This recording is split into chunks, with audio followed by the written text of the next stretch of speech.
Hey, what's up everyone? Welcome back to Hassan's Hits. If you have not already subscribed, can you please hit that subscribe button? And if you have already subscribed, thank you for the support. Okay, so a few things going on in the world of boxing, some big news. Obviously the biggest news being Anthony Joshua and Alexander Usyk will rematch this summer. This news coming after the Ukrainian government gave Alexander Usyk the go-ahead to leave the country and train for an Anthony Joshua rematch this summer. Now this is big news because obviously, Anthony Joshua was kind of caught in between. He literally was willing to take a tune-up fight instead of the huge rematch with Alexander Usyk. And, AJ was kind of opening it up to, the fans and seeing who they wanted to see him fight next. Whether it's Joe Joyce, a Ruiz trilogy, whatever the case may be, AJ was looking for a tune-up fight because he didn't know what's coming next. And so now this clears the way for Anthony Joshua versus Alexander Usyk 2. Y'all know how I feel about this one. I believe AJ will come with his best, and it should be a thrilling fight, great fight.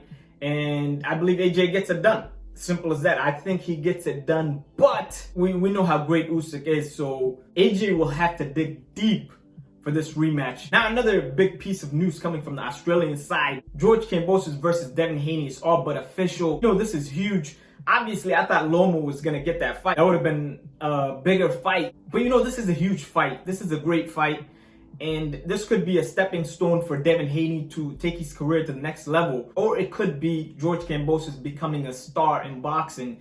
If he beats out Devin Haney, who is a young protege, an up-and-comer, a guy who has the potential to be the face of boxing one day. Who knows, right? If he's able to beat him, and he already beat Teofimo Lopez, that's going to be huge for George Kambosos' career. The way I look at it is this is a super tough fight for George Kambosos. Only because Devin Haney is super talented. He's got the speed, he's got the defense, he's got so much in his arsenal. And he has enough punching power to keep you at bay. And so he's not going to be a Teofimo Lopez. Teofimo Lopez had the right tools to beat George Kambosos. However, in the lead up to that fight, I even mentioned Teo gets hit a lot. Even though he's got the athleticism, he's got what it takes to be, sound defensively, he's not. And so George Kambosos had the perfect fight against Teo Lopez. He dropped him, and Teo Lopez is there to be hit. Devin Haney, even though there's been a few times where he's gotten wobbled, and he's got a chin.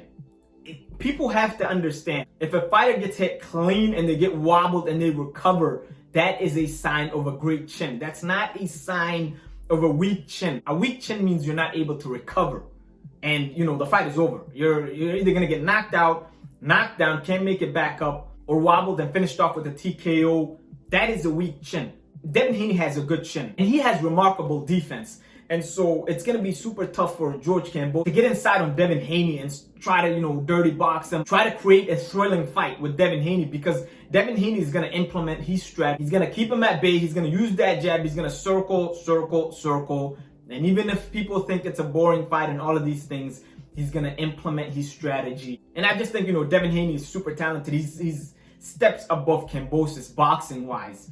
And so this fight should be a stepping stone for Devin Haney to, get his name out there and potentially become a pay-per-view star. Now, you can't rule out George Kambosos.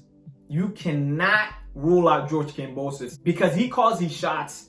He called out Teo Lopez. He kept saying he's going to hurt Teo Lopez. He kept saying he knows he's the underdog and he could care less. And he trained for that fight for many, many, many months to prove exactly what he ended up proving, which is that, he's a major threat at 135. I believe Devin Haney is going to put in the work and be ready for this fight. The way I see it early on is that Devin Haney is the better boxer. He's a young protege. He's on the come up, and this should be a stepping stone for him to be a potential major pay-per-view star. That's what I got for boxing. Let me know what you guys think. Comment, like, subscribe. Peace!